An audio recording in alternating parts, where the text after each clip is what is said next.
The last class we discussed Gauss's theorem. Today we can talk about its application, that is applications of Gauss's theorem. Here the first application is the electric field due to an infinitely long uniformly charged straight conductor.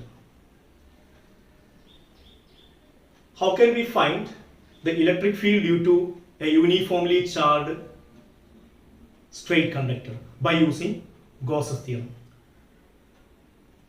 Here we have a straight conductor of infinite length and is uniformly charged. So let us assume the charge given to this straight conductor is positive. So it is a positively charged conductor. When charge is given to a conductor, we know that the charge uniformly distributed all over the conductor, so it has a linear charge density. Let its linear charge density be lambda. So here lambda represents the linear charge density of this conductor. And here we try to find the electric field at the point P. We have a point. So you just consider a point here at a distance r from the conductor. So this is the point here. P is the point. To find the electric field by using Gauss's theorem, the first step is we have to construct a symmetric Gaussian surface.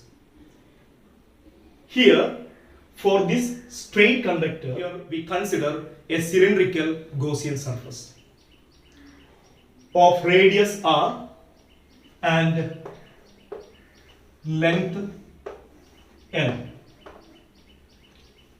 such that the point P is on the surface of the cylinder. Now we can apply what? Gauss's theorem. We know that according to Gauss's theorem, closed surface integral E dot ds is equal to Q enclosed divided by epsilon 0, where E is the electric field, ds is the small elemental area considered on the Gaussian surface, Q enclosed is the charge enclosed by the surface, epsilon 0 is the constant called permittivity of free space. So here we want to find, we have to consider the elemental area. In this case, we have three surfaces for the cylinder. One is the curved surface and the other two are the flat surface. Top and bottom are flat surfaces and this one is a curved surface. So we can consider here elemental areas like this. One is one is ds1. You can take this is equal to ds1, and the other one is on this flat surface, that you can take it as ds2, and the third one is this one, ds3. So we can split this integration into three like this. Through the surface S1, E dot ds1 plus other one S2, E dot ds2 plus integral over the surface E dot ds3 equal to Q enclosed divided by epsilon 0. Here it is the dot product. To find the dot product, we have to know the angle between E and ds. So, okay, how can we find the angle? We know that this is a positively charged conductor, and we know that the direction of electric field is radially outward for positive charge and radially inward for negative charge. Here we assumed the conductor has positive charge, so the electric field due to this conductor at this point is radially outward. So we can say the electric field is radially outward. So you can take this is the electric field vector. At this point also it is radially outward. Here also it is radially outward.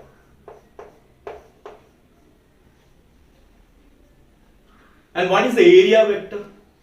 We know that in the case of a flat surface, area vector is the outward normal.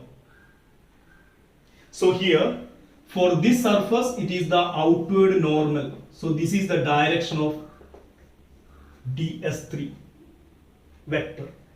And what is the direction of ds2 vector? Since this is also a flat surface, we know that this is ds2 vector. And what about this curved surface? We know that in the case of curved surface, normal at any point can be the radius vector. So you just extend this radial vector. So we get this is the direction of ds1 vector. So the angle between E and ds1 is 0 degree. Angle between E and ds3 is 90 degree. And here also this angle is 90 degree. So we can see that in this case theta is equal to 90 degree. So E dot ds2 means E ds2 cos theta cos 90. So this becomes 0. And what about here? This is also mutually perpendicular. So this is also equal to 0. What about this one? Here E and ds1 are in the same direction. So E dot ds, E ds cos 0, that is simply E ds. So this is changed into surface integral over S1 E ds1 is equal to Q divided by Q enclosed divided by epsilon 0. And we know that this electric field over this curved surface is a constant. So we can take this E outside from the integration. So E integral ds1 over the surface S1 is equal to Q enclosed divided by epsilon 0. What is integral of S1? So this is the integration over the curved surface of radius r and length L. We know that in the case of curved surface, the curved total area of the curved surface is 2 pi r into L. So here actually integral over the surface S1 ds1 is equal to 2 pi r into L. Now, okay, we can substitute here. So we get E into ds1 is 2 pi r into L is equal to Q enclosed divided by epsilon 0. Therefore, the electric field E is equal to Q enclosed divided by 2 pi r L epsilon 0. So this is the equation for electric field at the point P. But here the important point is, what is Q enclosed? Q enclosed is the total charge enclosed inside the Gaussian surface. then what is the value of Q enclosed? We know that there is a total charge on the whole conductor, but here we need to substitute here Q enclosed, that is not the total charge over the conductor. It is over, this is the charge inside the Gaussian surface. So you just consider this Q enclosed is equal to Q. Then we can say that what is the value of Q? What is the value of Q? We know that your charge density is lambda. We know that by the definition of linear charge density, it is the total charge per unit length. So what is the charge enclosed? So that is equal to, we know that lambda is equal to charge per unit length. So what is the charge? Q is equal to lambda into L. So here Q enclosed is equal to lambda into length of the conductor. So here we need not take the whole length of the conductor. We need to find the charge inside the Gaussian surface. Its length is only L. So Q enclosed equal to Q. Since lambda is the linear charge density, therefore Q is equal to lambda L. So substituting here, we get electric field is equal to Q divided by 2 pi R epsilon 0 L, or this is equal to lambda L. When you are substituting lambda L here, that L and L cancel, so you will get it is equal to lambda divided by 2 pi R epsilon 0. This is the final equation for electric field due to uniformly charged conductor. Okay, this equation gives the magnitude of the electric field. We know that electric field is a vector quantity. So what is the vector form of this electric field? In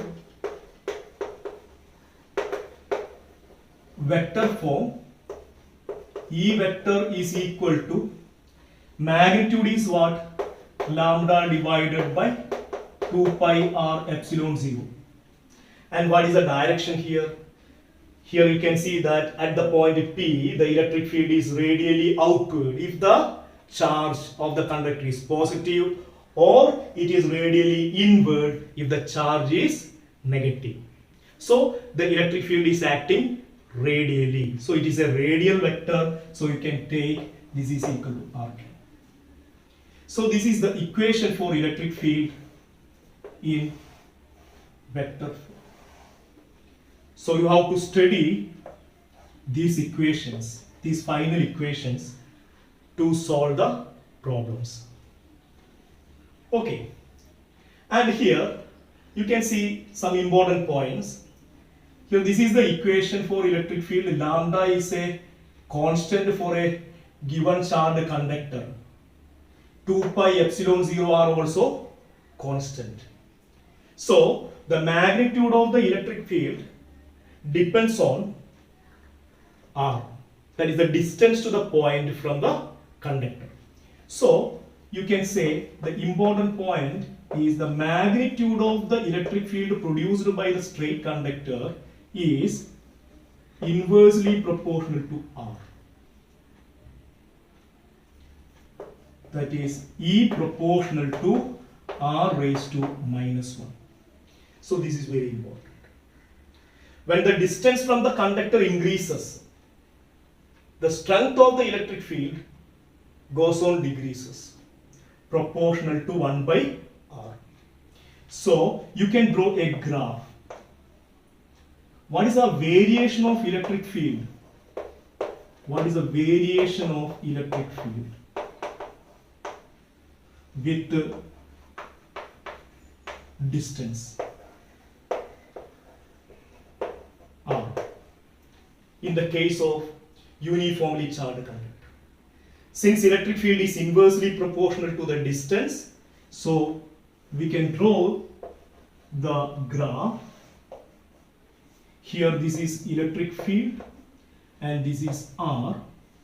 So since it is inversely proportional to R, we can say it is like this. So this is the graph of the variation of electric field due to uniformly charged straight conductor.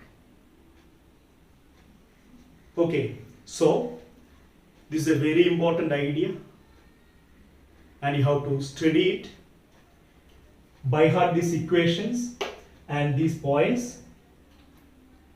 Okay, that's all about this point.